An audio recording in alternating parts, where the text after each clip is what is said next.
can you imagine the dude that just like hung that up and like took that up there? Whatever. Why is there a fish? It's just like some dude holding the edge.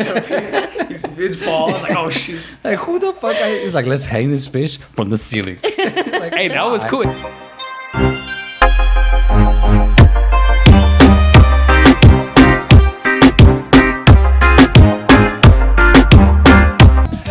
Welcome back, ladies and gentlemen, to Scatteroo's podcast. Rudy, what's up, man? What's up, Kevin? How are you today? I'm good. I'm worried. Why are you so close to me right now? We're in close quarters once again. We find ourselves. I kind of missed you a little bit. You know what I'm saying? Like, I feel like we needed this. We kind of, Yeah, all that fighting and shit. Yeah. It's been, we've been spending a lot of time together. Yeah. Proximity brings confrontation. So, like, we probably need to, like, our therapist said that we need to spend more time together. So, I'm glad we're over here in our little corner.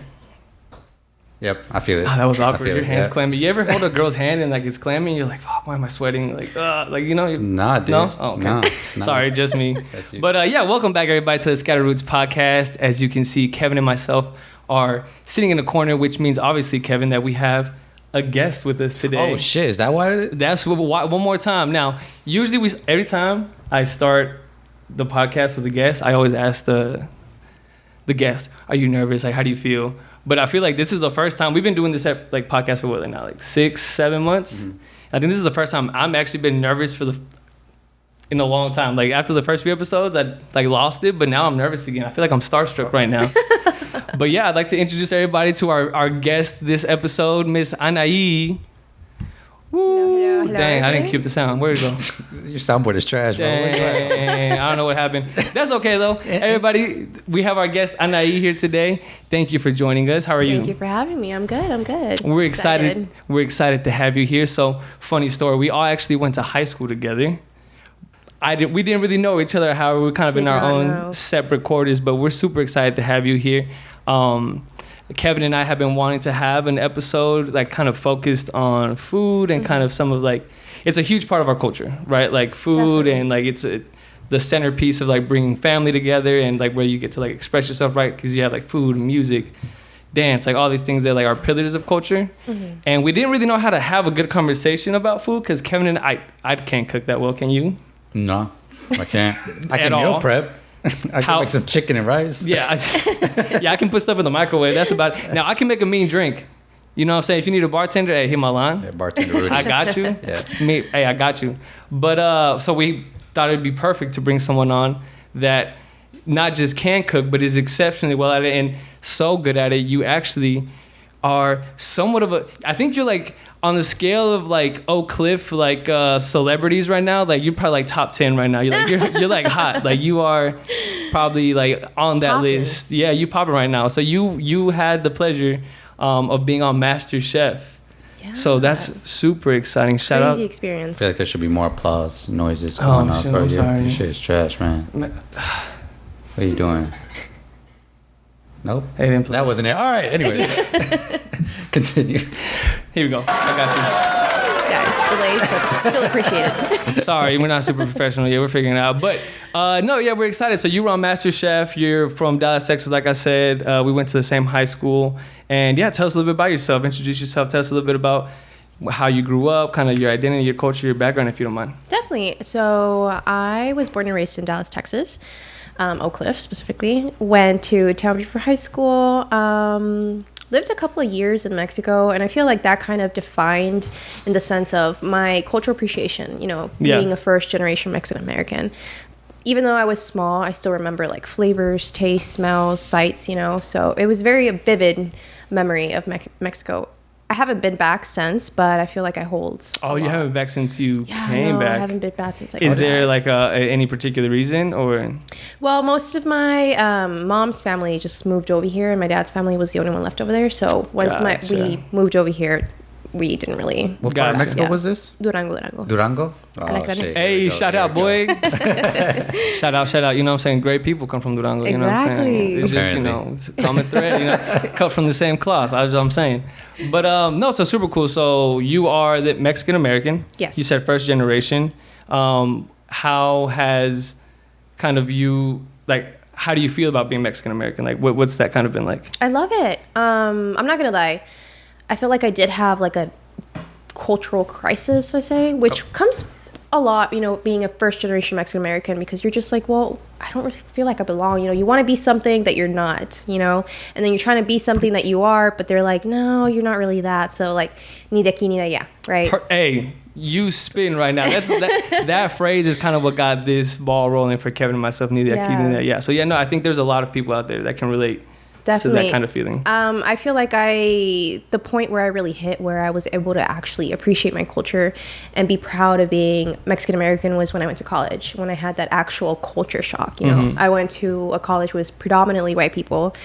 Never in my life have I seen that many a sea of white people. Like I remember the first time I went grocery shopping. Wave of white people. I'm so scarred. You and Kevin share that common thread. What school did you go to? Texas A&M. Ooh, shout out Station, Aggies. college town. Yeah. But so it was in college that you started to really, really feel kind of an appreciation for. No, definitely. I remember the first time that I went grocery shopping at Walmart. I remember calling my mom and I started crying and she's like, "What's wrong?" And I'm like, "Ama, no venden chorizo aquí." Bro, they don't, bro. They don't. Wait, do they not? What grocery stores are out there? It's like Walmart, right? But this was like in the beginning of like 2012. Walmart don't got chorizo?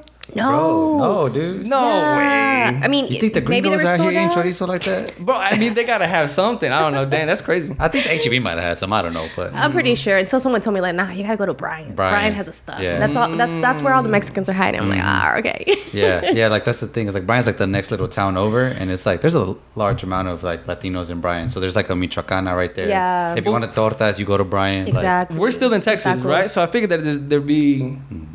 It's in the middle of nowhere, everywhere. You're like, you're in between like dead center of like Houston, Austin, and Dallas. So it's just like farm town, pretty much. Yeah. So what is that? So you really start to appreciate it once you got to college. But I guess tell us a little bit more about kind of like your upbringing, like growing up in Dallas, kind of what your environment was like. And then if you wouldn't mind, give us a little bit of background. You said both of your parents were from Durango. Yes. If you don't mind giving us kind of a little bit of background of kind of their story as well, and like their relationship with like making that journey from Mexico to the States. So my mom was the one who actually had a visa at the time. My dad didn't. So they first came into Texas, Dallas, Texas, and that's when I was born. Once I was born, they lived here for a couple years until my dad decided, like, you know what, like I want to keep working. I make more money in Mexico, like than here. He didn't have papers at the time. So when they went back to Mexico, my mom lost her visa then. And then, they made the trip back over here once I was 6 years old. So I spent like around 2 to 3 years in Mexico. And after they made the trip back over here, we just stayed here. So growing up, I grew up in Oak Cliff majority of my life. Oak Cliff. That's my hood. That's not my hood, actually. I'm from North Dallas, but I spent a lot of time in Oak Cliff. So Oak Cliff is just like another little Mexico, right? You Yeah. know, like just surrounded by Hispanics, Latinos.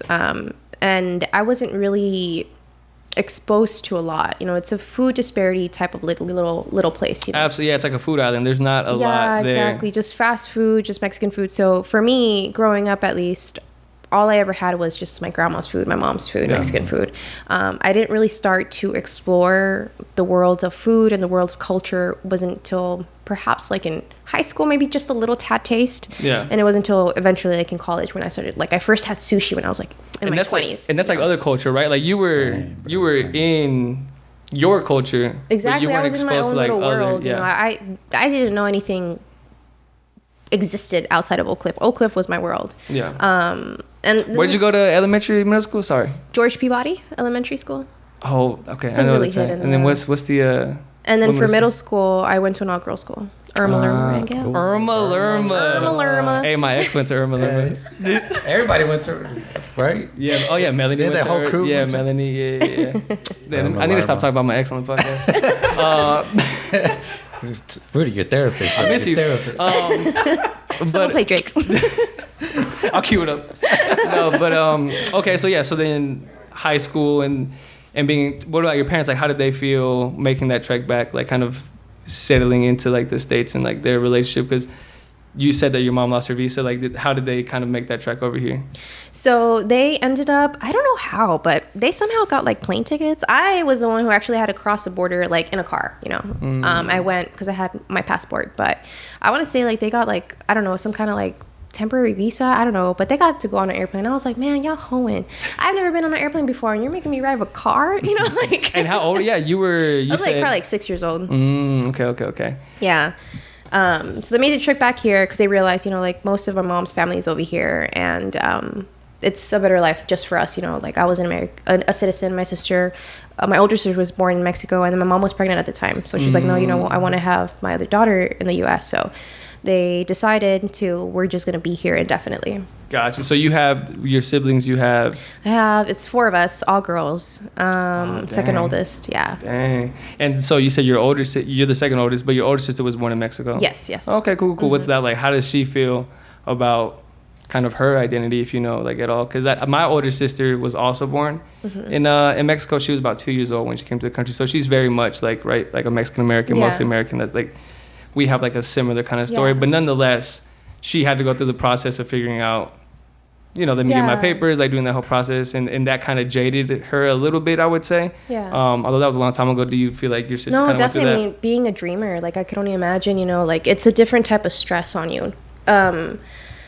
Not the sense of identity because you know who you are, you know where you come from, but just because now you're in the United States, you know, you have bigger responsibilities that your parents are putting onto you. Like I can't imagine the stress that my sister felt. You know, having to. Do you feel a big responsibility being like a first generation, like I do, you know, being the one, not myself being a dreamer. I did feel like I had to go to college. I had to find a job to make money because I had to help my parents out. Like it was my responsibility. You know, my parents moved over here to have a better life, so I can only repay them in that sense. Yeah.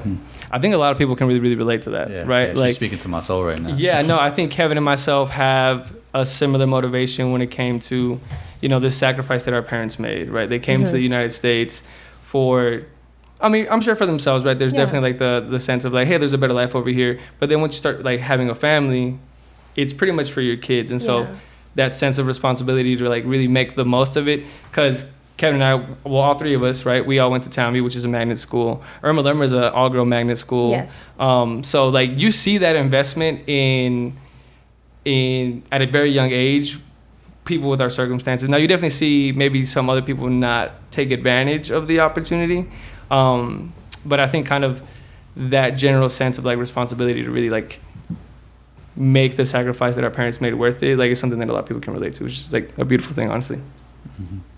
Now, let's get to more of like your cooking. Yeah. How did your upbringing start to influence that? Like when did you start to like kind of pick that up, and where did that kind of start?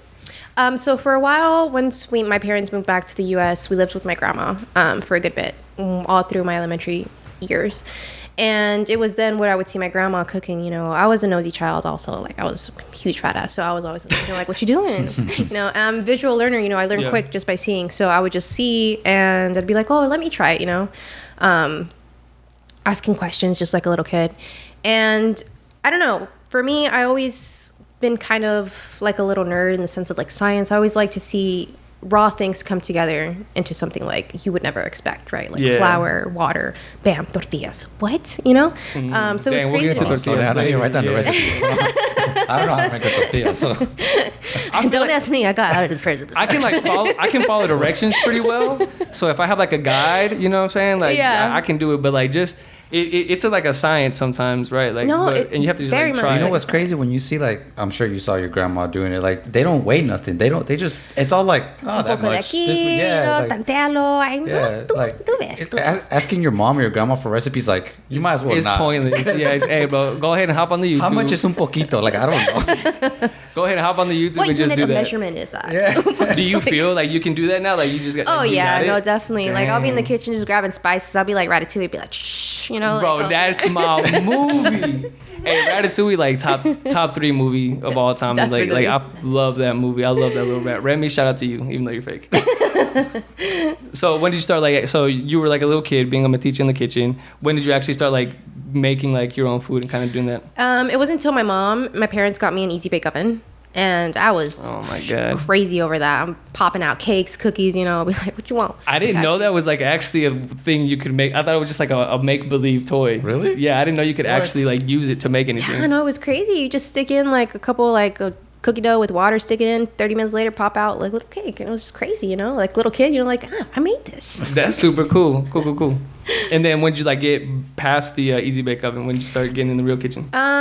It was in elementary when I would urge my parents to kind of like sign me up to local Dallas ISD cooking. They had these like healthy cooking competition for kids, like come up with recipes using granola and stuff like that. No way. Yeah, they Dang, did. so School district? Yeah, the Dallas ISD. Yeah. They would announce it everywhere. Wow. So you've been built for MasterChef. You've been in the kitchen competing since you was crawling.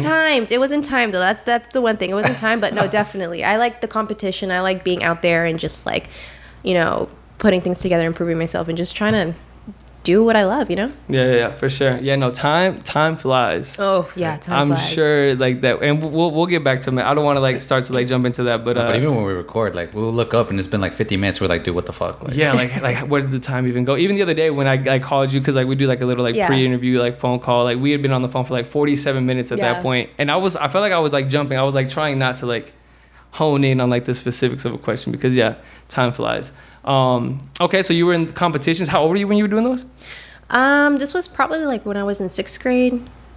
Yeah, so I was like 13, 14? Yeah, it's about that age. Yeah, that's cool. around Okay, that age. and then you just kept developing those skills. Mm-hmm. Yeah, definitely. And in high school, I think it was like freshman year, I signed up for another Dallas ISD program where over the summer they had 2 weeks where they actually had Le Cordon Bleu chefs and like teachers that would come out and like teach us like all these recipes and stuff and like the science behind it, food sanitation and all that stuff. So it was pretty cool. So did you always know you wanted to do something with like food, or was that just kind of like a hobby at that point? You know, like back then. Yeah. Well, what I wanted to be first was like an Egyptologist. Oh, what? I'm sorry, what? Egyptologist. So like someone who's just like strictly about Egypt, you know, like an archaeologist, but like strictly about mummies. Hey, Kevin, spell like Egyptologist if you spell it right.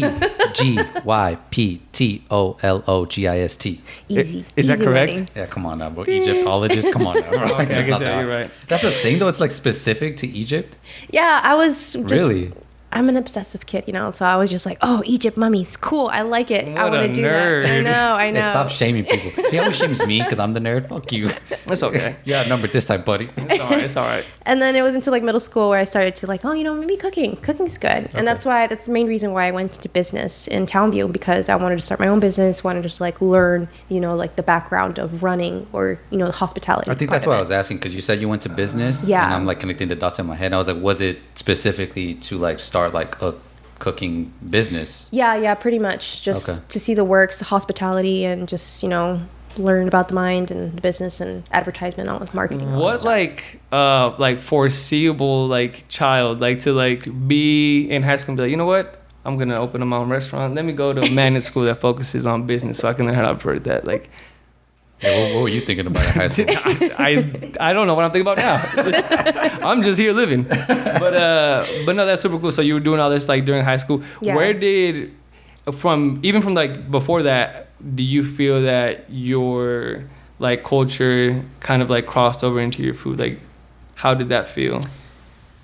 I think it wasn't until college when I would go out to these places, like, especially in College Station, right? There's no Mexican restaurants, right? So I would be really Fuego. disappointed. Yeah, they'd be like, oh, this is best taco, the queso, you know? I'd be like, Was it Fuego? what the fuck is this? Was it Fuego? Well, actually, I'm not gonna lie. Fuego has the best queso. Like, Does it? Yeah, no, for sure. Their queso is like legit. I still I just crave know it they would till talk this about day. Fuego and Torchy's like it was Mexican food. I'm like, Hey, dude, Torchy's got some good queso too. Yeah, Torchy's got I'm some not gonna fire lie. queso. Tex-Mex it's a cuisine on its own, and I love it, you know. But I just hated to see, you know, other cultures like not really represent, or our food, especially Right, Mexican that's- food, not being represented in a positive way. And I also wanted to incorporate, you know, like get away from the traditional. Like, yeah, of course, you know, like traditional's cool and stuff like that, but you can make traditional food even better. Like, because I honestly like don't like super traditional food. Like, let's say for like instance, mole.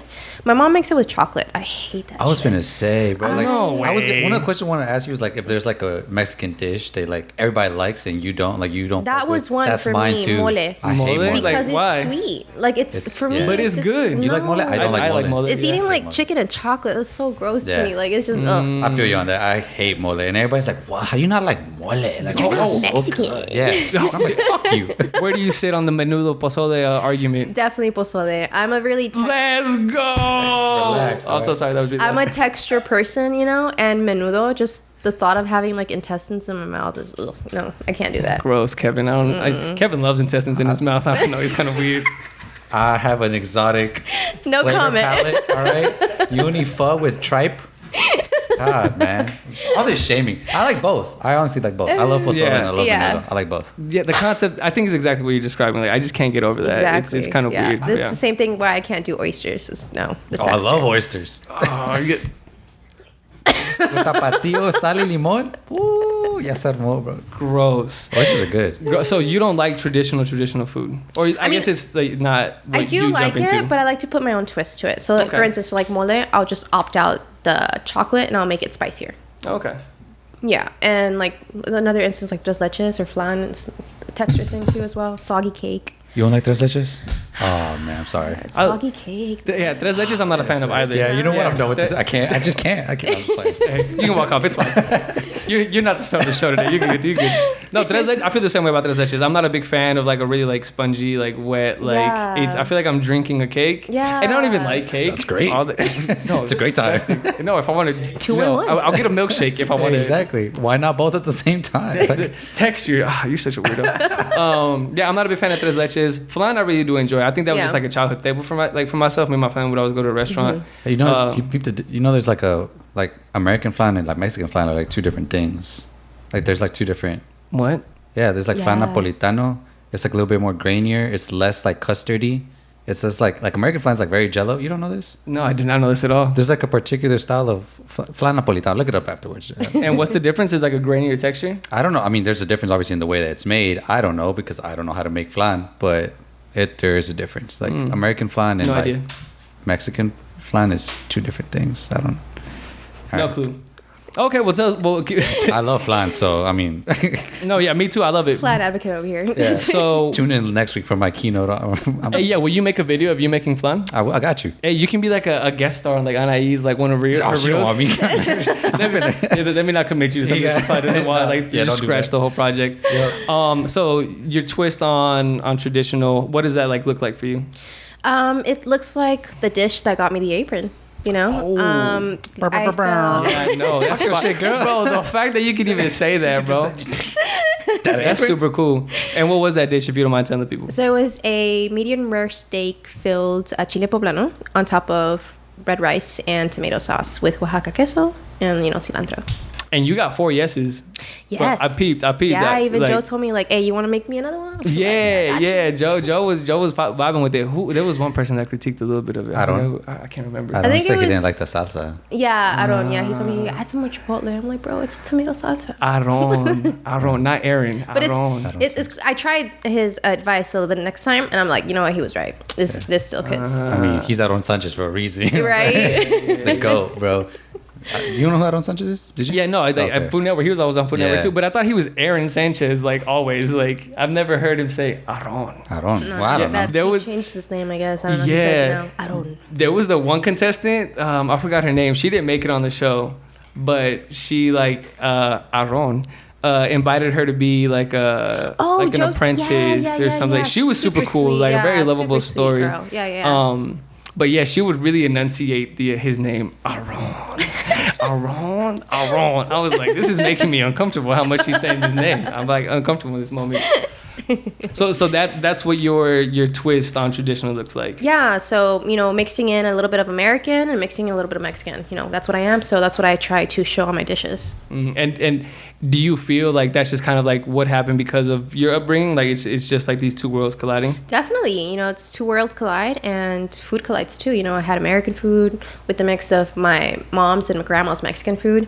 So to me, it's just like, well, I like both. Can I just like eat them both at the same time, Yeah.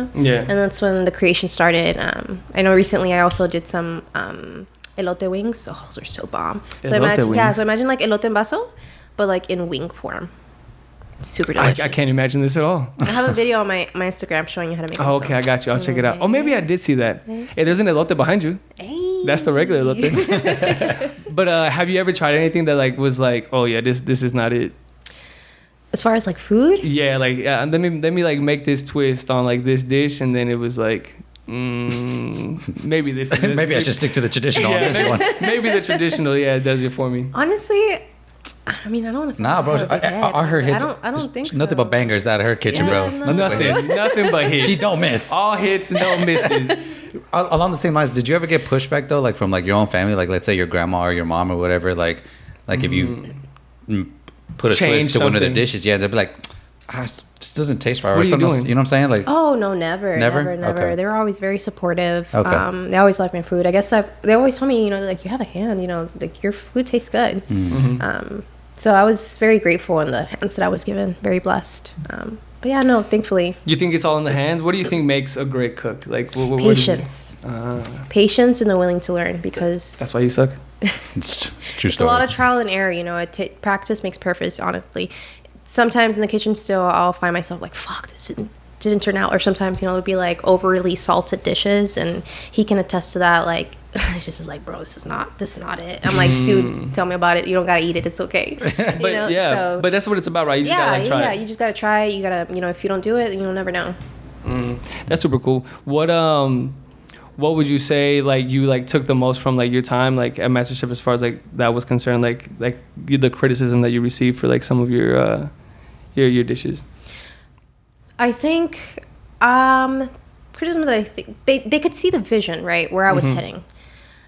But I think that I tried to take too much of a new risk for the time. They could see where I was going. They liked the influences that I was incorporating into the dish, but the execution just never really made it. It was always the time. I just got ahead of myself. But like I said again, it wasn't until I went to college when I actually explored the world of food. So when I went to MasterChef, like being just a home cook, not having any sort of experience, never been to fine dining, didn't even know how to professionally plate a plate, going into MasterChef and just like seeing an array of just a huge room of spices, foods, vegetables that I have never seen before, tasted before. I'm just like starstruck. I think I was more starstruck over the foods and the spices that I saw than the actual like chefs. To be honest. How crazy is like that what is it? The cabinet, the kitchen, whatever it is, like where they have the pantry. Sorry, I can't get the insanely crazy. Like there's fruits that I've never tasted before. There's like like I remember I went in there and I felt like a kid at a candy store. I was just like, damn, I want to make so much stuff out of this, Yeah. And I think that's one thing. Like I'm a very adventurous person when it comes to the kitchen. So I just wanted to try everything and just kind of like just do it all. Like, man, when will I ever get a chance to like use all this like without paying for it? Yeah. Big facts. I feel like that, honestly, that was another thing that I was thinking about. Like, it's an investment, right? Like, it's not like cooking equipment is like expensive. Good knives are expensive. Good knives are expensive. Cooking houseware stuff is just expensive in general. I mean, have you seen the price of saffron? Saffron is fucking expensive. Yeah. I only know of saffron because of Ratatouille. Ratatouille, shout out. You on that truffle level? You using black truffles? Black truffle too. That's expensive. Super good though. A little goes a long way. Yeah. I feel like that's a challenge for probably like people coming from like I'm sorry, and I don't know like what the socioeconomic status of your upbringing looked like, but people that come from myself, like lower socioeconomic status, that's a big barrier of entry, right? Kind of like the cost of what it takes to like become a really good chef, right? There's a lot of people that maybe have the hand but don't have like the equipment to do it, or maybe the necessities, or definitely. I mean, for us at least, my upbringing was we'd get treated to like Chili's maybe like once a month, and I was like, whoa, we're going to Chili's. Better get my dress on, like it was a big deal. I literally never went to Chili's. Like I didn't go to Applebee's until I was in college. Like Applebee's I didn't go to, or any of them. Applebee's I definitely didn't go to, but like Chili's, like that was my fine dining when I was, like if we were to celebrate anything. Red Lobster, that was like super fine dining. I was like, we're going to Red Lobster? That's still fine dining. My parents refused. Like they're like, what do you think, we're made out of money? I'm like, Jesus Christ, it's just Red Lobster. No, yeah, I remember literally thinking like whenever we would go like Chili's, Red Lobster, whatever it was, I used to be like, man, we must be doing good right now. Like, esa quincena se lo con madres, güey. Shout out to that. Quincena me salió muy bien. But Cajun chicken pasta from Chili's, bro, banger. That's really good. Yeah. That makes me think. So you brought up Red Lobster. Not a big fan. not a big fan of seafood. Is there anything that you don't really care for yourself besides like the textures you talked about earlier? Probably oysters. I mean, I wish they look so good and people that eat them make it look so delicious, but I just can't get past the texture. Like, I will try literally anything, but if it's jello-y, jiggly, squishy, it is not going in my mouth.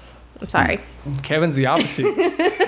Exclusively jello-y, squishy things. Anything that jiggles, wiggles. Damn right. and this, I don't like this energy you're putting on me, all right? Enough of that. Less of that, yeah? You did this to yourself earlier. So? But is there anything like specifically like a specific food that you just like, I won't touch it, like I'm not a fan of it?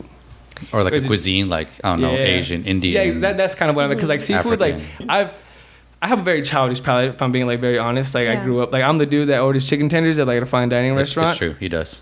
However, I'm opening up my palate. Like I just recently started trying seafood again. Like I can do like salmon. I can do different cuts of fish.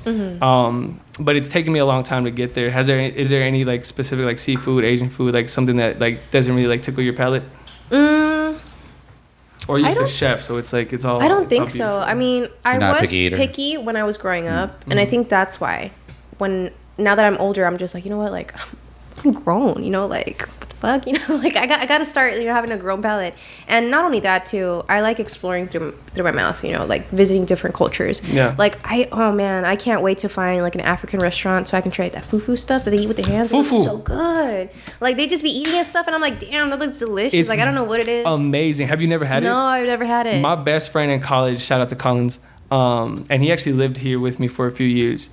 He's Nigerian, like born and raised. He didn't come here until he was like 17 or 18, and he would always be whipping up some like whether it be jollof, fufu, pounded yam, like, and some of it, no lie, I would be like, this does not look like, and it's also interesting, right? Because they, like you said, they eat with their hands. Yeah. So I'd be like, this, I don't know if I should just like just start like taking, but like once once I opened up, and I think maybe that's what maybe motivated me a little bit to like try more things, because I had some of the food, and there's a lot of parallels. Like jollof rice is similar to like Spanish rice, right? They have a few different spices, and it's actually much spicier than like anything that we make. Yeah. But it really opened my eyes to like the potential that I was not letting myself try. So it really opened me up to trying those kinds of things. So you've never had fufu? No, never. Give it a shot. It's really good. You're in Houston. I know, there's a lot of really good food in Houston. I need to get out there and just like order some fufu and some, I don't know, I need some tips though, because I don't know like what to order, like how you said, you know, like I'm not gonna lie, like visually the food leaves a bit to be desired. Yeah, you know, like, but I mean I don't mind, you know, like I'm down for it. I'm pretty sure it smells good and tastes good, but you know I wouldn't know what to order, you know. No, that's a big thing. That's a big thing. Like you go to a restaurant that's like another I guess foreign, like Asian restaurants, and you like, I don't know. You'll like default to like something that seems orange chicken. Yeah, like something that you're comfortable with. Because I don't know what those words chicken mean. nuggets. Like I don't know. Hey man, if they got chicken tenders, bro, I'm with it, bro. You got some spicy ketchup, some hot sauce, some buffalo sauce. I'm set. Yeah, it's almost like you need someone from like that culture to kind of like introduce ease you in, you know, to the cuisine. And that's like the whole point of it, right? Like food and culture like are just hand in hand. Even like how you eat it too sometimes, right? Like I wouldn't like, if I were to walk into an African restaurant and I don't know that they're eating with their hands and I'm like, where the fuck is my fork? Like, you know what I mean? Like, one time, so my mom and my tias would make tamales, right, for Christmas. They always make them. And one time, my tia brought in her, the lady that she cleans the house for. She was this white woman. She came in and she's never had a tamale before. She grabs one and she just fucking takes a chunk out of that bitch.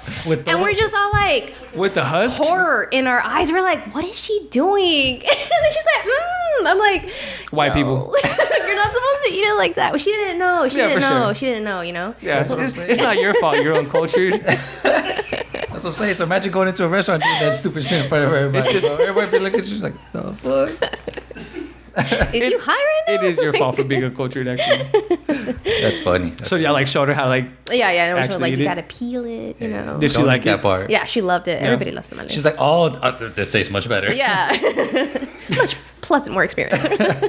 Yeah, I wonder what that even feels like, just taking a bite out of a corn husk like that. I don't know. Dry, you know. Yeah. Popeye's biscuit, something. Jesus, Popeye's biscuits. You're a Popeye biscuit shit, so. I thought it was the Church's biscuits. Nah, it's Popeyes. It's the Popeyes ones? Hey, bro, I love all of it.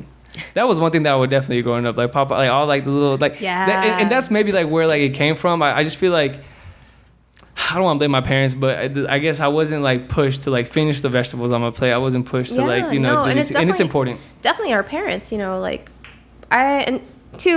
knowledge. It comes with knowledge. The food comes with knowledge. Maybe they didn't know. My parents also didn't really push that much vegetables. Like there's a whole array of vegetables that I've never had before that I didn't experience until I was older, in adult life. I mean, traditional Mexican food doesn't have too many, right? Like outside of like maybe onions and like tomatoes, but like potatoes, it's not like but not it's not like you have like asparagus, broccoli. Is potato a vegetable? Yeah, right. I don't know. It's a starch. I don't know. Don't ask me. Ask the chef. Is a potato. Dang, I should have had like a quiz of like things. What is a tomato, a fruit, or a vegetable? Is a tomato a fruit or a vegetable? I think it's a fruit. It is. Yeah. That's what I don't know. That's what they say all the time. I know. Yeah. But no, we don't really eat vegetables like that, right? Like our typical like dish I would eat growing up is like arroz, frijoles, and like carne en chile rojo or something like that. I guess my healthy food was lentejas. Literally, that's the only thing I can think of right now. Like lentejas. My parents would force me to eat lentejas. They're like, you gotta get some healthy food. Here's a bowl of lentejas. I'm like, dude, this is disgusting. I'm not a fan. Do you like lentejas? I actually do like lentejas. Really? I hate it. Good for you. I mean, it's good to like them. My parents like them. I was told they were a superfood, and I had to eat it. Oh, is it a superfood? I don't know. You know, it's a superfood that I get criticism all the time for. You'd be like, you're not Mexican. Avocados. Oh. I'm not there. Me too. Like I wouldn't eat like avocado toast. Like that's not a thing for me. But I mean, I have it like guacamole or like pico de gallo or in like in a taco or in a burger. Fried avocado. Fried avocado. What about like in the cheesecake? A no bake cheesecake. So listen. Okay. You're jumping the gun, buddy. Sorry. Let me explain what happened. Let me defend myself. well, let's jump into that now a little bit. Let's talk. Hold on. I wanted to ask, like, you were talking about like how you got into cooking, like in school, like elementary school and then high school, whatever, and then you went off to college. You went off to A&M, right? What was your major, if you don't mind me asking? Bioenvironmental science. That doesn't sound like cooking. No. Like I said, first generation, got to make money. For sure. So I wanted to ask kind of like how you started your little, your business, your because you run like a business, right? Like Oakland Baked, yeah. Right, exactly. Shout out. That's what I was trying to get at. Plug yourself. How did you get to that point, right? Like, because you even mentioned it on MasterChef. That, like, you had a whole job, a whole career, basically. So. Yeah. So after I came back from College Station, I started working at a legal firm close to home. My parents went through a divorce, so at the time, my older sister had just moved out. So I felt like it was kind of like being a second older sister. It was my turn to take care, of like help my mom and the rest of my younger sisters. So I took on a job that was super close to home, super flexible as a legal assistant. Personal injury law firm, and worked there for 2 years, but honestly, like, I hated it. Like, it was just not my thing. It's emotionally draining and just so stressful.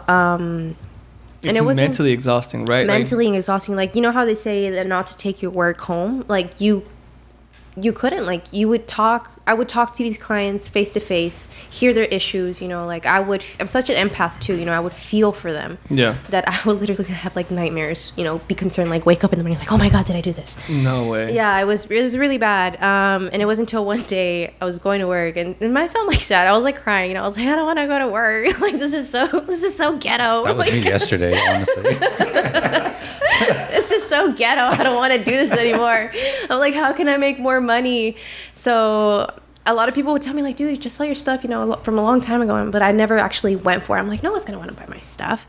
So it wasn't until like, like, fuck it. I'm just going to go ahead and start selling cheesecakes. Mm-hmm. And I came up with Oak Cliff Baked, Oak Cliff, always representing Oak Cliff. Yeah. I wanted to bring something back to the community, show that, Oak Cliff has something good to offer.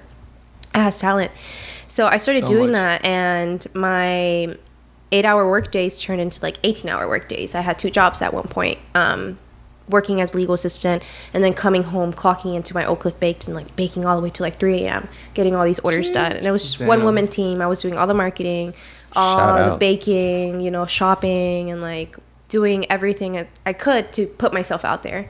And man, I received a lot of love, like all that hard work did show off, and I loved it. And it just kicked off. That's amazing. Yeah, I feel like that's probably something that really comes back to the sense of community, right, and attachment that places like Oak Cliff have, right? Yeah. Like, even now, like, in my neighborhood, it's starting to get gentrified. You can just look next door, right? Yeah. The house that just got built like 6 months ago. But I felt that when I was growing up here. I felt like a strong sense of community at my like local recreational center. Like, and anybody that I run into in life that like I've crossed paths with as a kid, like there's a level of support and love that like we always show each other. Yeah. So coming from a place like Oak Cliff, like I'm not surprised that like people were willing to like support and uphold you, because like you said, there's so much talent in these areas. There's just not a lot of opportunities sometimes, which is like kind of the hardest part. Yeah. What made you decide to like bake as opposed to like cook? Like what was like that decision? Texas laws. So under Texas, and cottage laws, you can sell baked goods without having like an official license. You just have to have a food handlers. I mean, you don't even have to. But I just wanted to be clear in case anybody like was hitting on me and like turn me in or whatever. So all the ladies on Facebook saying tamales are doing that shit illegally. Yeah, pretty much. So I learned. Snitch on all y'all. I had to. Ama, shut it down. Lady trying to shut it down, Mom. Try to overcharge you for tamales. I'm gonna be like, yo, where's your food handler certification? 50% off, or I'm turning you in. I'm just imagining now, like my mom used to like send me like to the neighbors with like tamales in my hand and be like, go knock on doors and see who wants to buy some. I'd be like, all right, cool. You mean 12-year-old Rudy was out here breaking the law? What else is new? You just continue to break the law. Why is this little Mexican kid? Damn, they got me, Mom. 12-year-old Rudy went to jail. Oh my god. Okay, so you bake, and then cheesecake. What was like? Is that like your specialty dish? Well, actually, cheesecakes was one of the things that my dad taught me how to make, so it kind of stuck. It was always, I knew how to make cheesecake like from the back of my hand, and everybody loves cheesecake. But I also wanted to do a cheesecake that you've never had before, like something completely different, you know, like kind of like bring that Cheesecake Factory, but in a more affordable way. Because I've always been really big on like, you know, trying to expose our people, our community into good food that doesn't really have to be out of reach, out of pocket for them, you know. So that's what I wanted to do. That was my vision. And yeah, one thing led to another, and I'm over here like doing these crazy ass cheesecakes, and people love them. Yeah, you make some really cool cheesecakes. And they look super good. Like, I'm not surprised, right? Like, you put in so much work, like you said earlier, to work until 3 a.m. And like, even like if you go back to like your older videos or whatever you're posting, they just look super dope, right? Like, you know what I mean? Like, they look very well executed. Like, that's crazy. I don't know how the heck, like, how much baking did you have to do to get to that level where like, you know, like like a churro cheesecake? Like, how did you even like come to like get that down? Because if I go in there and try to whip up a cheesecake, it's not gonna come out looking anything like that. So the process of a cheesecake is like probably like a day, because you know they have to set in the fridge for at least like 5 to 6 hours max. And the baking is like 1 hour and 30. So it's a long process. And I don't know, I just like to incorporate things that you wouldn't even think about, like churro cheesecake, like what the fuck, you know? Having like actual churros on there, or like having a turtle cheesecake, or having like peach cobbler cheesecake, or like the one that I just made, like a banana pudding cheesecake. Like, it's just crazy ass things that you wouldn't think. Like, I don't know, I just kind of sit back in my chair like, what can I turn into a cheesecake? Pretty much, that's the question of the day. Turn me into a cheesecake. I would be cannibalism. Yeah, what the fuck are you talking about? I'd be so happy. Make me into a cheesecake. What are you talking about, you weirdo? All right, sorry, my bad. That's cool. So then, I guess, cut. Yeah, let's just awkwardly transition out of that one. I guess transitioning on to like now, I guess going into MasterChef. How did you like make the decision to like audition for it, try it? Like, what was that kind of process? Because like last year I went down a rabbit hole of like watching this guy who would just like audition for different like game shows and like apply or whatever, and I was fascinated by that process. So like, how did you make the decision? And then kind of, if you can, like go into like how many like little auditions there were before like the actual studio audition. Like, what did that kind of so it was really last minute. Like, it was in the middle of the night, the day before the audition online closed. Like, I just did it out of spite. When you was like, wouldn't it be funny if I just audition for MasterChef, you know, fuck it. And I did. I just like submitted the application, and little did I know that I would be getting a call back and be like, hey, you know, we're really interested, you know, like send us more stuff. And I'm just like, whoa, what the fuck, you know. Definitely. They gave me like a date to actually audition in person in Houston. That's when I saw them. Like, you submitted your application, and then you would go, they would give you a number, and everything was super last minute. Like, I even woke up late. Like we went to the wrong place, I think, too. Like it was just a disaster. Like if you were trying to read the signs, every sign was just telling you don't do it, you know. But I was just like, fuck it, we're gonna do it anyways. And so it was just the application online and then just doing it in person, and then up until they flew me out into California. Did you always make the same dish, like through like each audition phase? Like was it always the same kind of thing? No, the first time that I think I did like a tostada with a medium rare flank, and I did a cashew sauce. Oh wow! Yeah. But like, and so it's not the same. Like it's no, like, it was different. I guess they just wanted to see like your creation and just to see. No, I mean like you're not like presenting to obviously like no, Gordon and all them. No, like it's like producers and stuff. I'm assuming. Yeah. Okay. Mm-hmm. And so do you get the yes or no right then and there? That's the open call. Right there, they just let you know like we'll be in touch. Okay. It's super like sketch. You know, they'll be like we'll be in touch, and you don't hear from them for like ever. Oh, okay. And so then you got the call to go out to said California. Is that where? Yeah, okay. California. That's in Hollywood. Yeah, and so, and you were able to take some family members. I think I saw your boyfriend on there and another person, right? Like, because everybody had family there, right? For like the actual. Well, they flew in, so we were. Oh, yeah. But we were not allowed to take a lot of people, but. Oh, okay. And what was that like? What was the experience of like, even when you're auditioning, like being in that setting? It was intense, you know, just being in front of cameras and just being around, like being timed. I think. Honestly, that was the one thing that got my anxiety crazy. Did you practice that? Like, did you practice cooking with time limit at all? I did, just because I knew that it had to be on time. Right. I would just kind of wing it. But I don't think I actually, like, I wasn't really, like I said, like, MasterChef, I'm going to be honest, like, I probably only watched a handful of episodes, so I didn't really know what I was, like, diving into. Like, I wasn't, like, one of those other people that knew all the challenges, you know, like, I know so-and-so from past season, you know, they did this. Like, I'm like, what the fuck are you talking about? I'm just here vibing right now. Yeah, I'm just like here vibing, bro. Like I just came here to see if I had it, you know. I'm just cold. Yeah, I'm just good at this. Practice? What's practice?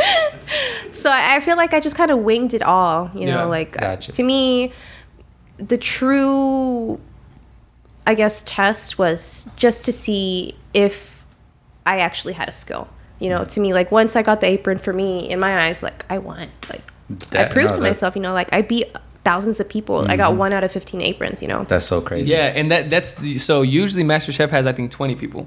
I've watched like I don't like watch them as they come out like on a week-to-week basis, but I've watched maybe like 3 or 4 seasons in the past because I do like cooking shows, and I'm familiar with some. There's a challenge. Do you know how much do you know about the show? I guess I don't know if you're allowed to like say. About like what happens like that, like your season that you're on, because it's what season is this, 11? 11, yeah. So it's totally different though because it's still season of legends. Yeah, that's right. They had like a legendary chef during each episode. Mm-hmm. I know there's one challenge that they do almost every season where like the chefs cook together. So like you'll be on one side and then Kevin will be on the other side, and then every 15 minutes you have to switch. Oh, that's crazy. And like you're each cooking your own dish, but like it's like 15 minute switch. All right, switch back. All right, switch. Oh. So it's a lot about like teamwork and like communicating. It's pretty interesting. But that's why I didn't know how much you knew about the challenges on. Is this season over yet? No, it's still going. Yeah. I didn't think so. Spoilers. Shut up. Oh my bad. I don't know. Tune in. Fox Wednesdays. I think the plug. I haven't seen. I think I stopped at like episode like 5 or 6. Past the auditions, not just because the audition was 3 episodes long this time. It was, which I don't remember if it was always like that. But yeah, how did it feel like walking out, like getting your what was it? Your apron. The apron? Yeah, what was that like? I was happy, man. I was just like, imagine the culmination. Having those 45 minutes just go like a snap, you know, like within those, it felt like, for me, it felt like seconds, you know. Yeah. And then just having that relief of just like, okay, it's over. Like, oh shit, and I got an apron. Like, bro, you know, like what is life? And then you ran out and you saw your family, you saw your boyfriend. Yes, I saw him. I was like ecstatic. You know, I just ran up to him. I'm like, oh, thank God. Yeah. We made it. Let's go. Because like you said, right, that you felt that there were some signs telling you like don't do this, right? Like you were late, like it was kind of last minute, like you just kind of went with it. But I feel like getting an apron, right, getting praise from not just Gordon Ramsay, right, but who was the during your audition? It was Curtis Stone, Aaron, and Joe. Getting, you know, Aaron and Joe's like praise. I feel like that's just a moment of validation, right? That you're following like the right path, that you're pursuing your passions and succeeding, right? Yeah. Which is a beautiful thing, because now I think, and I try to imagine how different that moment was to the moment that you talked about earlier, sitting in your car crying before you went to work, right? Like, because I think a lot of people can relate to that, right? When you're in a place and space where you really are kind of unhappy, right? You want, like, you're not doing the things that make you happy. And I think I'm definitely going to be an advocate for like pursuing things that like bring joy to your life, right? Because that's what we're on earth to do. So like from going from that to then running out with your apron, like I feel like it's such a like validation of your talent and skill. No, definitely never. One thing I learned is just don't ever doubt yourself. Yeah. You know, that's the biggest mistake that you can do, because the only person holding your back is yourself. Yeah. And I think I doubted myself a lot, and it wasn't until that moment where I got that apron. I'm like, you know what? No, fuck this. You're the shit, man. Like, look at you. You know, over here making them, like drool over your food, and just telling you, like, having people that have worked in this profession and are extreme professional. I mean, they have their own TV shows and stuff like that. Yeah. To tell you, hey, like, hey, this is good. You know, here, have this apron. You deserve it. It's just crazy. It's surreal. It's just like, dude, what was I thinking before? You know, like, how bad was I to myself, you know, thinking that I couldn't do this when I just did it effortlessly. Yeah. No, that's super. And that makes me think, right? I'm still kind of on that first episode. They mentioned that you quit your job to be on the show. How did you went into MasterChef having already quit, or you were like, I'm going to quit and pursue this opportunity? Yeah, pretty much. Yeah. So once, you know, Oak Cliff Bake kicked off and they told me, you know that you might have a chance to go on MasterChef, I was just like, you know what, like, I'm not happy here. I'm just gonna like let it go. And in a way, I guess you could say that I did quit, you know, to go on MasterChef to pursue my dream. So I ended up doing that. Just, you know, it wasn't fulfilling, and I don't think it would have done me any good if I had stayed there any longer. So why not go for something that I'm actually good at and makes me happy? Yeah, that's beautiful. That's awesome. I feel like anyone out there listening, pursue your passions. Like, even if it's not like, that's definitely one thing that I understand, right? You may not want to always monetize your passions, right? You've had the opportunity to do so, which is beautiful, but everyone should be kind of doing something that really like brings joy to their life. So anyone out there listening, please do so. Like, pursue your passions, like bring joy into your life. Because sitting in a car being unhappy, driving to work, right, like is a reality that I think of like my parents, right? Like, they've worked, I feel like, very difficult jobs their entire life. And I don't know how much joy those jobs brought like into their life, but like I was their joy, right? This is now they going back to, I hope I was my parents' joy in their life. Pride and joy. But, you know, go back to that same idea, right? That we have an opportunity here to kind of bring them that joy in their life. So, no, that's beautiful. And then the next episode, it was what's the chef's name? Morimoto? Chef Morimoto? Chef, dang, you said that nice. Morimoto. Yeah, bro, I love him, bro. He was my favorite one on Iron Chef. Yeah, bro. He was one of my favorite. Yeah, because he always did some like cool, like you could tell that his food was very different. Yeah, he was very traditional Japanese cuisine or whatever on Iron Chef, right? Yeah, so that's all I remember. What was that like? It was crazy. It was crazy to see him fillet that fish in front of me. I mean, first of all, I didn't even know that fish even existed. That was my hold on. So this question's been bugging me for like 2 weeks now. Kevin, how did nobody notice this giant, disgusting fish hanging from the fucking ceiling? Did you see the fish when you walked in? Did you guys not see the fish? No, we didn't. How high was it? I told you. It was high. Yeah. They dropped the fish, and I'm like, there's just a fish hanging from the fucking ceiling? So it was also covered like in a box. So it's just like, when it dropped down, that's when you saw it. Sometimes TV just boggles my mind. I'm just like, can you imagine the dude that just like hung that up and like took that up there? Whatever. Why is there a fish? You know? It's just like some dude holding it. He's falling. Like, oh shit. Like, who the fuck? He's like, let's hang this fish from the ceiling. Like, hey, that was cool. And then they had like smoke come out, right? Yeah. Dramatic effect. How TV is TV? Can you like, was it like, oh, this is like very like scripted? Like, what was that like? I'll just say TV is TV, you know. Reality TV is reality TV. Yeah, that's the problem. I'm just like, that's crazy. But no, speaking, when he filleted that fish, that was crazy. Like, how was that just watching him work up close or whatever? It was, well, first of all, I think I was paying extra close. I wasn't even like looking at him. I was just trying to see and memorize everything that he was doing, because as one of the challenges, I'm just like, crap, they're gonna make us fillet a fish on our own. That's what I thought watching. I don't know how to fucking do it. I don't even know. Like, this fish looks like it just came out of Nemo. You know, the movie Nemo. I'm just like, I don't know what I'm gonna do. That's what you said. Yeah. You said it looks like the fish that was at the bottom, the one that has a little light. Yeah, that fish did look mad scary. That's an angler, buddy. Oh, sorry, nerd. Yeah. Sorry. Yeah, and you had never cooked with that fish before. You had no idea I didn't even know what it tasted like. Its texture, nothing. That's the thing. That's another thing about like chefs and cooking that boggles my mind is how they can just like take things and like maybe like taste them like if it's not raw food or whatever. Yeah. And just like, oh, this will go great with some fucking this and that and this and that. They just build a whole dish and flavor profile. I'm like, how do you do that? Like, how do you just I think it come comes up with a with concept in your mind?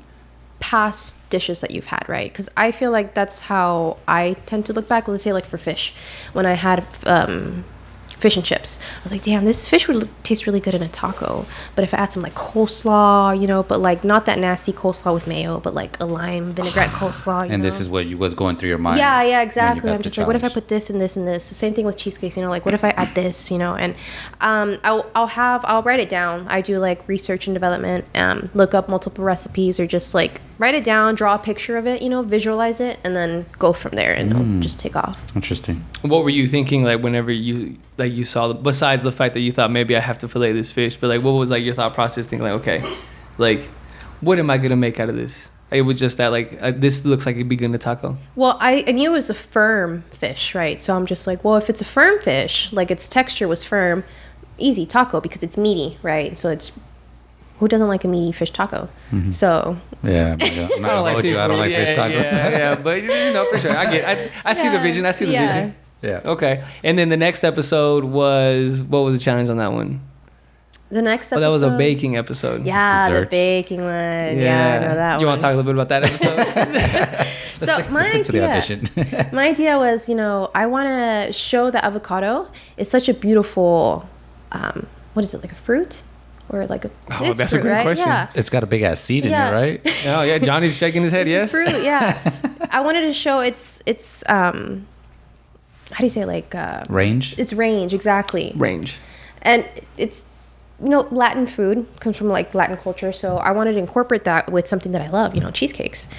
But one thing that I noticed is just like, man, if you're gonna make a cheesecake, don't do a dessert that requires a refrigeration when everybody's going to be using the refrigerator. So I think that's one thing, you know, it just didn't set off. Because they kept opening the refrigerator. Yeah, so they sabotaged. It was sabotage. That's what it was. I'm not going to say I'm just going to sit here and say she was sabotaged. You should have gone Oak Cliff on their ass and just started being like, hey, bro, if you open this fridge one more time, dog, we're going to have to run That's these what the hands. other homeboy, his thing didn't set either, right? His little tart thing. Yeah, the tart, yeah. They sabotaged y'all. That's and the reason I ask a little bit is because like you don't get to really see like the entire process, right? You don't get to see like what you were like doing the entire time. So like, yeah, like I would have had no idea that's why it didn't get to set. And then it's 90 minutes too. Like for me, being a baker, 90 minutes is a really short time. Like it's a handful of things that you can make in under an hour as far as baking, because baking takes time, takes precision. It's a lot of science that goes into it. You know, things have to be leveled out exactly or not. It's not like cooking. Cooking, you can just put things together, splash, done, easy. Baking is just like, now you gotta have patience, you gotta have time, you gotta be like precise on things. Yeah, you over whip those eggs and they turn into, no, I'm just kidding. And they made the point, it's kind of hard to turn back.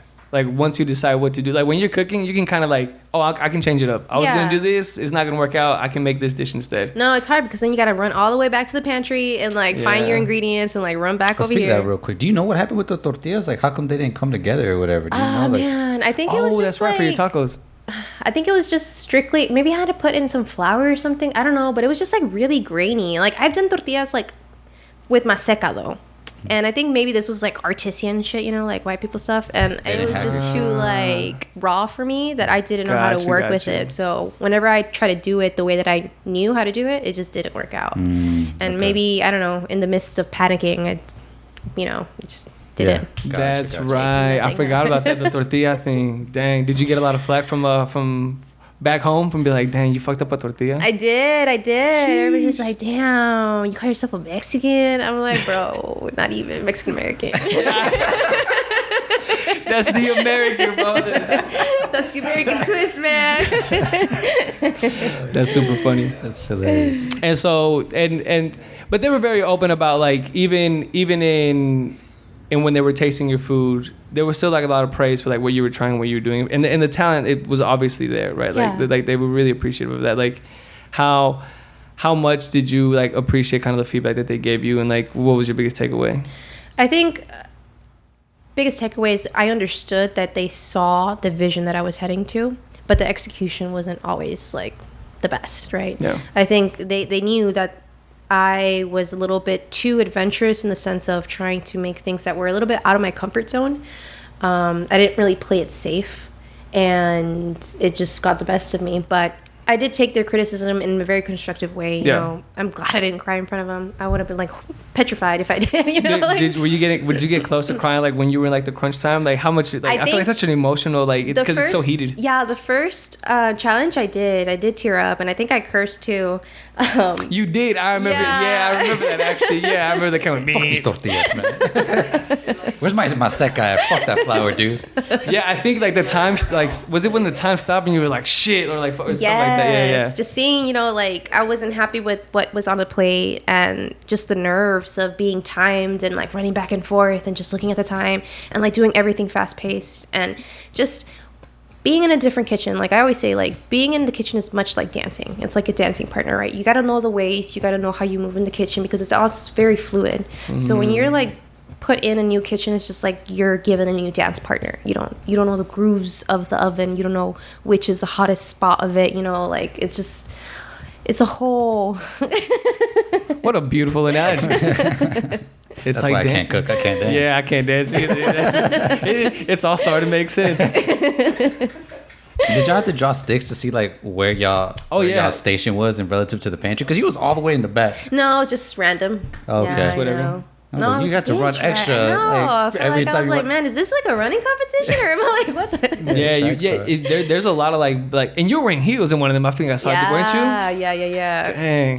She was like, fucking, I'm gonna look good. I was saying, did you regret that decision at all? Like once you were I did. I remember like after a couple of the live taping, like I could not feel my toes. I was in stilettos, so I saw. They went numb after like a while for a couple days. Did you like change it up the next time? You were like, I'm wearing shoes. Well, I wore heels like for the main, but yeah, cooking, since, you know, safety reasons, I had flats. But for the majority of like on screen, yeah, it was just heels. Oh, like they changed it up. Yeah, like when you're cooking, because, you know, safety, you have to have closed-toed shoes. So I did wear like flats, but like all the camera time, just in my television, TV magic. Yeah. Speaking of TV magic, how much like time do you guys spend together? All the contestants, all the other chefs, like, do you spend a lot of time together? Like, because whenever you guys were like, whenever the first person was eliminated, I think everybody was like, "Oh, miss you, love you, whatever." Like, do you guys really bond together as all the contestants, or you don't really spend that much time together? Well, you do bond just because, you know, we're just there by ourselves, and, you know, it's just like your own little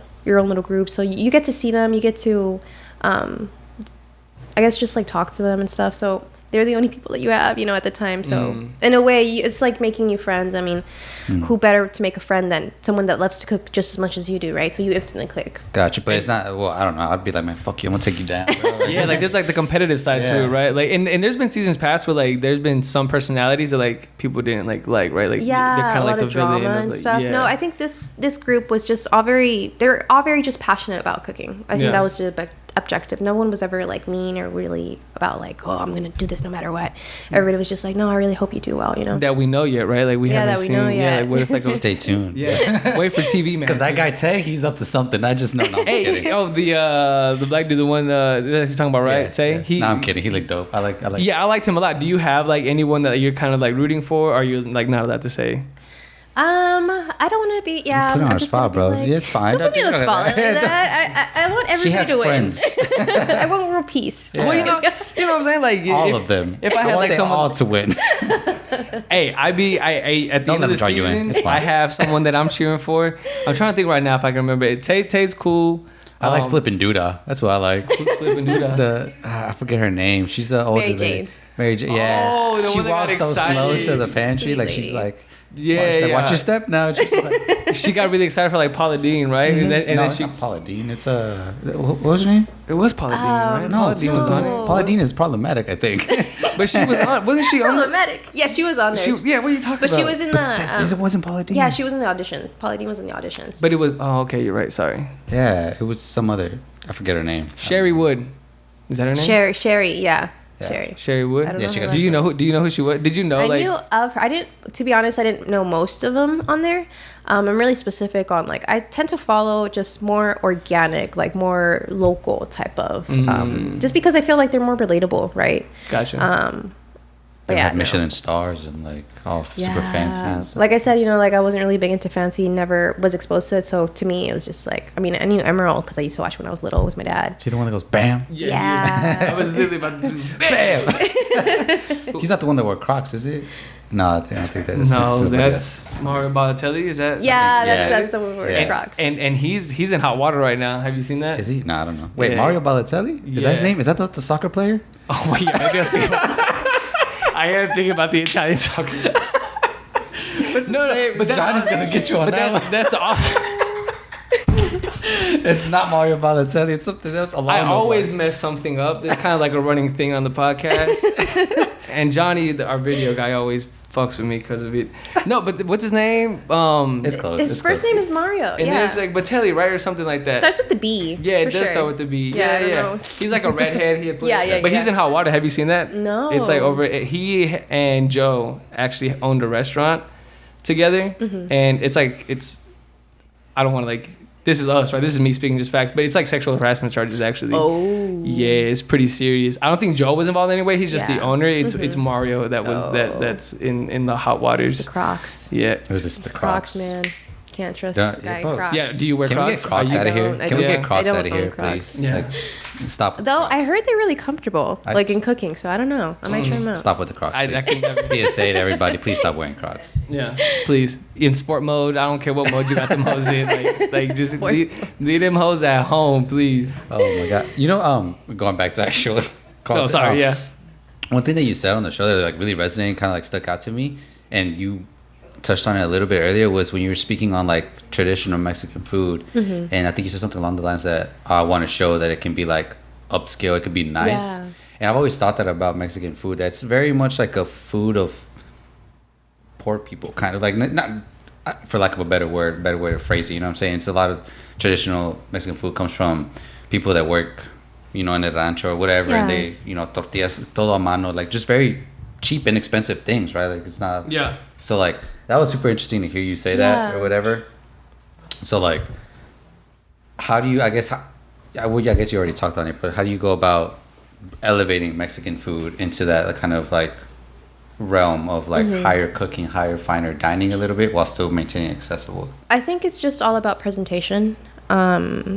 Just finessing the plate and just trying to make it look a little bit more presentable. I mean, like I always say, like you eat with your eyes first, right? Before you even put it in your mouth.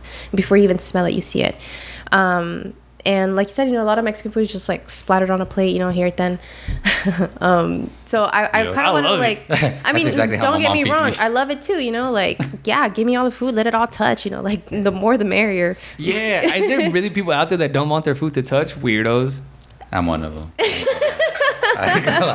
I go like sometimes like fideo is one where like anytime they make like fideo, they just put like all this stuff in the fideo and like that's how my grandma makes. So you don't like your food to touch, but you're cool with like eating some intestines? Where does your Where do you draw the line? Where's your food morality? I'm a come from? complex dude. What can I say? I don't know what you want me to tell you. Okay. Get this energy off me, man. I don't like this attacking. Get off me, man. But I feel like, to Kevin's point, like there's been that push like more recently, right? I feel like I'm starting to see some more like upscale, like fine dine, like Mexican kind of restaurants. Although I will say, a lot of them seem to be very, very just like Mexican only, right? There's not yet like like for us, right? We're in Texas, so like Tex-Mex is kind of like the big thing here. Yeah. Where do you think like now the Mexican American like dynamic comes into play in elevating that? Definitely different from Tex-Mex and Mexican food. So I think it's its own cuisine, like I don't even know what you would call it, like a Mexican American type of cuisine. Hey, I just you got a challenge, what I I'm guess saying? I got to come up with it. I guess I got to be the one, right? It's Elote Wings, right? That's what it looked like. I feel like that's kind of because we as a people, right, like these first generation, second generation, third generations, like we're growing and growing and growing in numbers, right? And that's kind of the whole reason like we are like kind of having these conversations because it's important to one, like remember like where you came from, but like this is like our home now. So like we're gonna create these like things, right? Like I won't be creating fine dining like Mexican American food, but like someone like you will, right? And so it's like super cool to like kind of like see what that'll look like here in the future. And like I know like for me like the sense of it reminding me of where I came from is also like another beautiful part of it. Yeah. So food is cool. Like food is awesome. Yeah, I'm hungry as fuck right now. I am actually hey, I was eating a little sopita like before it came in here, and I left it on the oven, and I was like, fuck, let me put on my sopita. It looks so ghetto. A little bowl, like the estrellitas. The estrellitas, yeah, I saw that. Hey, shout out, moms. Yeah, what was your favorite? It was the estrellas? I like the little coditos. No coditos. The little elbow, the little... Oh, no. Estrellitas or the little letters. Oh, you like the letters? Okay.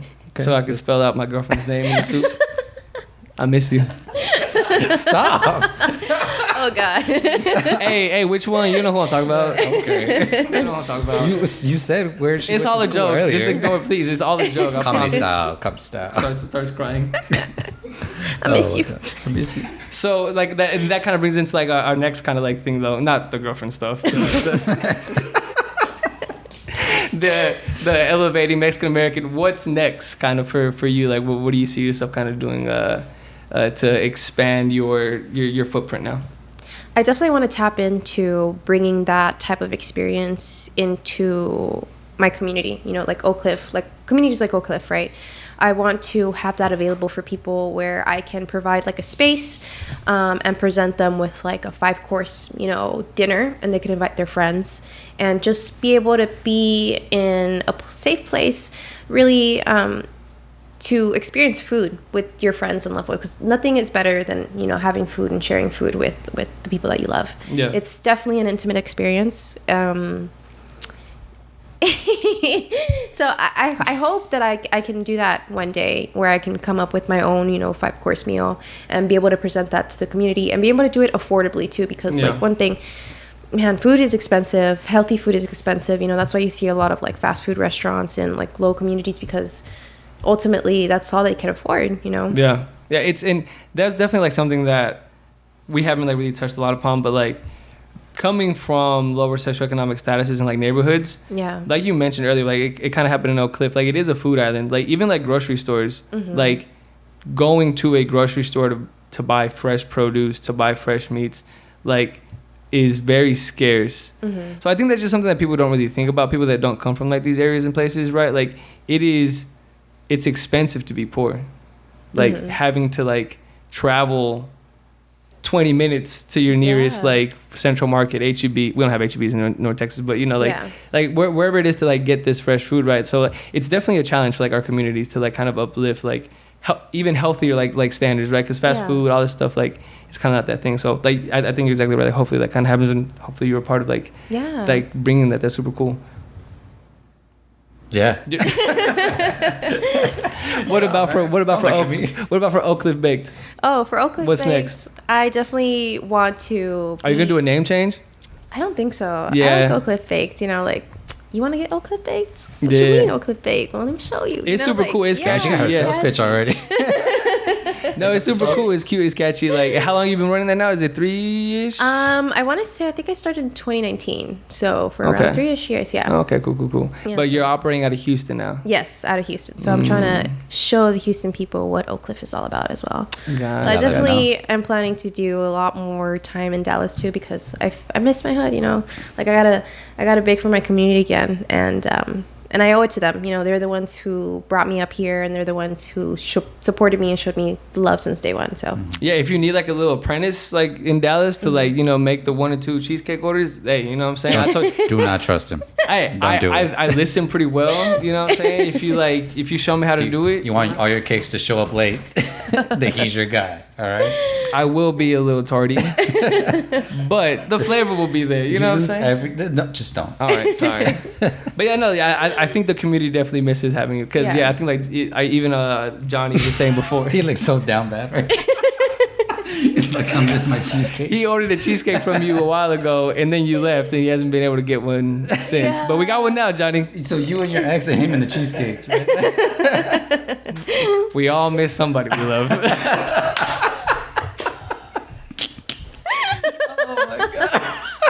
don't listen to this, no way. Oh my god. Oh my god. But yeah, so it's I don't even know how to go from there. Cut. But anything else? Is there anything else in store for Annai here soon? Or anything you'd like to share? Plug, anything whatever. You want to like plug in, like talk about as far as Miss Annai? Well, as far as giving back to the community, there is an organization. I don't know if you guys heard of them, Bustles for Oak Cliff. Yes, I've seen your post about them. Yes, oh my goodness. Really good friends, doing amazing things for kids. They provide shoes for their school year for kids in need. Their shoe drives are actually getting a lot bigger, and I know they host sometimes like bicycle rides like near breweries and stuff like that, where you can like donate, get a t-shirt. This is actually a t-shirt that I got from them. Shout out. Yeah. Cool. Super cool merch. No, amazing organization. Like I said, like I always try to give back, and I always appreciate when other people from the community, because like we can only help ourselves, and uplift each other. Yeah, we can uplift each other, and that's if I'm eating, everybody's eating, man. We all gotta support, and especially in Oak Cliff. Yeah, Oak Cliff needs it. Oak Cliff needs mentors. They need people to look up to. The kids need us. So absolutely, I feel like honestly, that brings me back to even just like our very first interaction. Like I said, like even though we all went to high school together, like we didn't like interact at all. We didn't even really know each other. But when I like sent you the message to like see if you're interested in coming on, that was one of the things you alluded to, right? Like if I eat, we all eat, right? Yeah. So like this sense of community. So I feel like I've gained even more of that kind of understanding coming from you. Like you seem to be a very genuine person who is doing the right things for the right reasons. So shout out to you. Shout out to Oak Cliff Bake. Shout out to season 11 contestant, Master Chef. Super exciting. And we're excited to what's to come from you. So, and you'll have our support. If you're in Dallas, please let me know so I can get a cheesecake. I'm excited to try my banana pudding cheesecake in a little bit. Kevin, do you have anything else you'd like to add? I'm excited too. I'm starving, bro. Yeah, I'm also very hungry. I'm super hungry. No, yeah, I mean, you said it, everything, bro. Like that's I can't understate that enough. You can't understate that enough. That like it's all about kind of coming together and uplifting each other. We've spoken several times on previous episodes of the podcast. It starts with us. It starts with like us like making the effort to uplift like our own communities. You're just minority to minority, Latino to Latino. Just instead of like keeping people down, let's bring each other up. So that's beautiful for sure. Yeah. So. Well, just one more time, I want to plug in the podcast, Scatterroots Pod on Instagram. Yeah, make sure you follow Annai at her. Yeah, what's your Instagram? You want to plug yourself at all of them? You can follow me in Oak Cliff Baked if you want to crave on some cheesecakes. Order from Houston or sometimes Dallas when I'm here. And check me out on Instagram, Ilunga, ILUNGAA, for recipes and more.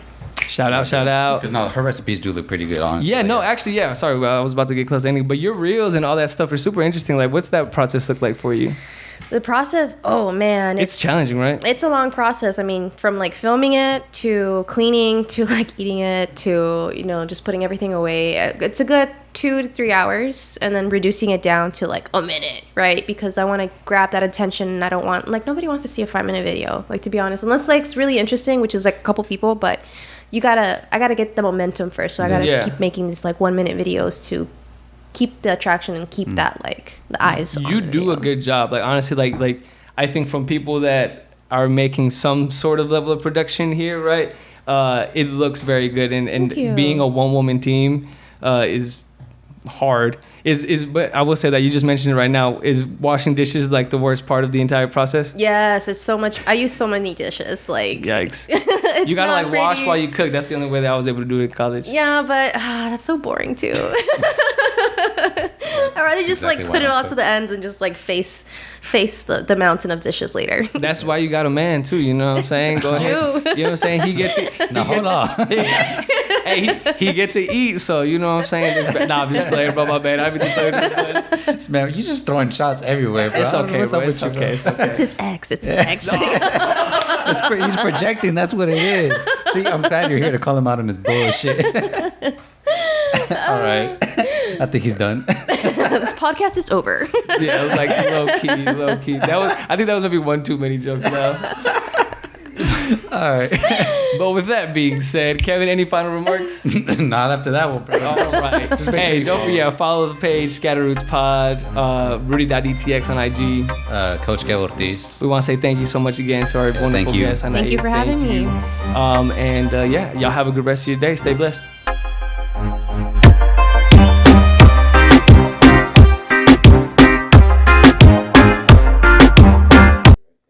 it's recording.